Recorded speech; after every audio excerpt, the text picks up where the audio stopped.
नमस्कार। आज हम प्रशिक्षण देने की विधियां एवं प्रशिक्षण का स्वरूप, the method of important training and the contents of training पर चर्चा करेंगे।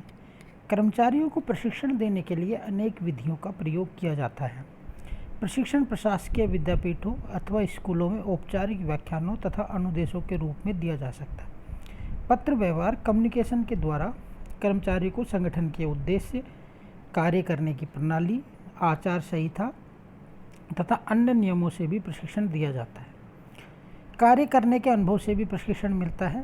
समय समय पर सम्मेलन, कॉन्फ्रेंस तथा वर्गीय वाद विवाद, ग्रुप डिस्कशन भी आयोजित किए जाने चाहिए तथा स्वयं कर्मचारियों को प्रशिक्षण देने वाला व्यक्ति प्राय उच्च पद पर आसीन होना चाहिए तथा वह लोगों की श्रद्धा व विश्वास का पात्र होना चाहिए तथा उसका प्रशिक्षण के क्षेत्र में दक्ष होना आवश्यक है। प्रशिक्षण का स्वरूप। प्रशिक्षण में क्या क्या बातें कर्मचारियों को सिखानी चाहिए, इस बारे में कोई एक राय देना असंभव है। प्रशिक्षण के अंतर्गत सिखाई जाने वाली बातें सदैव विशिष्ट प्रशिक्षण से संबंधित तो होती ही हैं, लेकिन उसके साथ साथ सामाजिक विज्ञानों के बारे में ज्ञान देना भी आवश्यक होता है।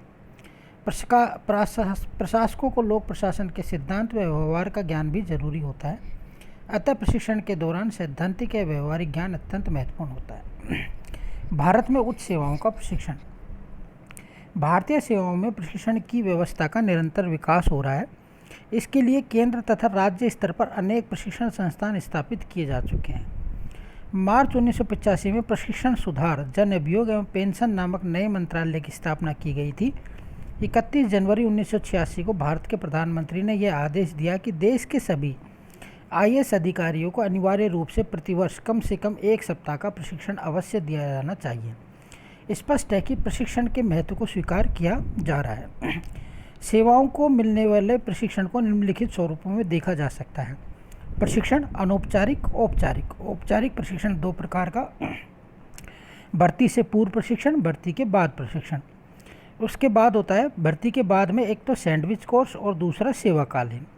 सैंडविच कोर्स के अंतर्गत भ्रमण, अध्ययन के लिए छुट्टियां, रिफ्रेशर कोर्स, MIGEDP, MDP और विशेष कार्यक्रम। अनौपचारिक प्रशिक्षण संगठित तरीके से नहीं दिया जाता, बल्कि लोक सेवक अपने सामाजिक पर्यावरण से स्वतः ही प्राप्त करता है।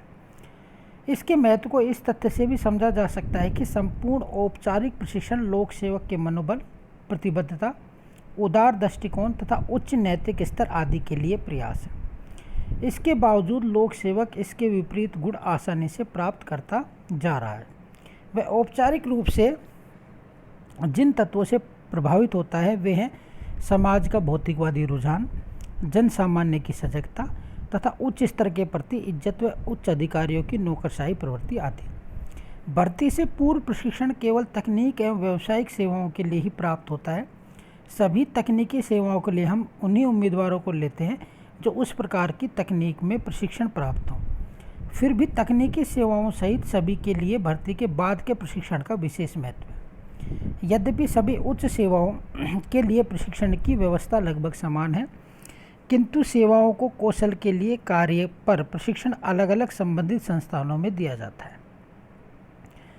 प्रशिक्षण व्यवस्था को भली प्रकार समझने के लिए या भारतीय प्रशासकीय सेवा व अन्य महत्वपूर्ण सेवा के प्रशिक्षण को विस्तार पूर्वक समझा जा सकता है। पहला है भारत पुलिस सेवा के लिए प्रशिक्षण। भारतीय पुलिस सेवा के अधिकारियों के लिए पूर्व में प्रशिक्षण संस्थान जो माउंट आबू में स्थित था, वह हैदराबाद में स्थापित किया गया है। इस संस्थान का नाम राष्ट्रीय पुलिस अकादमी है। यहाँ अधिकारियों को फौजदारी कानून, गवाही कानून और भारतीय संविधान इत्यादि विषय में प्रशिक्षण दिया जाता है। इसके अतिरिक्त उन्हें PT, ड्रिल तथा हथियार संबंधी प्रशिक्षण भी दिया जाता है। मोटर, घुड़सवारी, ऊँट सवारी का आदि का प्रशिक्षण भी दिया जाता है। यह अकादमी में उन्हें 1 वर्ष के लिए काफ़ी कठिन प्रशिक्षण प्रदान किया जाता है तथा बाद में प्रशिक्षणार्थियों को जिलों में पुलिस प्रशासन का व्यवहारिक ज्ञान प्राप्त करने के लिए भेजा जाता है। जिले में प्रशिक्षण प्राय 1 वर्ष तक चलता है। प्रशिक्षणार्थी पुलिस विभाग के विभिन्न छोटे मोटे पदों पर कार्य करके व्यवहारिक प्रशिक्षण प्राप्त करता है। पुलिस अकादमी में जब सिंडिकेट पद्धति या गोष्ठियों के माध्यम से प्रशिक्षण देने की शुरुआत की गई, अब उन्हें अपराध विरोध, भीड़ को तितर बितर करने, यातायात नियंत्रित करने, तस्करों से सामना करने और आतंकवादी गतिविधियों से निपटने का प्रशिक्षण भी दिया जाने लगा है। अकादमी और जिले में विभिन्न पदों पर रहकर प्रशिक्षण प्राप्त करने के बाद अधिकारी को सहायक अधीक्षक, असिस्टेंट सुपरिटेंडेंट और पुलिस के पद पर नियुक्त किया जाता है। दूसरा है भारत ऑडिट तथा अकाउंट सर्विस। 1 वर्ष के लिए इन कर्मचारियों का प्रशिक्षण विभाग या प्रशिक्षण स्कूल शिमला में होता है। यहाँ उन विषयों में प्रशिक्षण दिया जाता है जो इनके विभागीय कार्यों में मदद करता है, जैसे लागत लेखा, लेखा परीक्षण, लेखा संहिता, मौलिक नियमन, भारतीय संविधान आदि। व्यवहारिक प्रशिक्षण हेतु इन्हें लंबे ऑफिस या इन्हें लेखा ऑफिस, अकाउंट ऑफिस तथा कोषागार लेखा कार्यालयों में योग्य, अनुभवी और वरिष्ठ अधिकारियों के संपर्क में रहकर कार्य सीखने का अवसर प्रदान किया जाता है। आयक अधिकारियों का प्रशिक्षण। इन अधिकारियों का प्रशिक्षण विभागीय प्रशिक्षण स्कूल नागपुर में 18 माह का होता है, जिसमें उन्हें आयकर अधिनियम और अन्य संबंधित विषयों का प्रशिक्षण दिया जाता है जो इनके कार्य में कुशलता लाता है। भारतीय पोस्टल सेवा के अधिकारियों का प्रशिक्षण। यह प्रशिक्षण 2 वर्ष का होता है, जिसमें से 4 माह का प्रशिक्षण डाक सेवाओं के संचालन से संबंधित पोस्ट एवं टेलीग्राफ ट्रेनिंग सेंटर सहारनपुर में तथा 16 माह का व्यवहारिक प्रशिक्षण विभिन्न अधीनस्थ पदों पर कार्य करने के माध्यम से दिया जाता है। रेलवे सेवा के अधिकारियों का प्रशिक्षण। स्टाफ कॉलेज, बड़ौदा में यातायात, दुर्घटना राहत, यात्रियों के कल्याण, परिवहन आदि के नियमों व व्यवहारिक बातों का प्रशिक्षण दिया जाता है। आरंभ में 2 माह का प्रशिक्षण यहाँ दिया जाता है।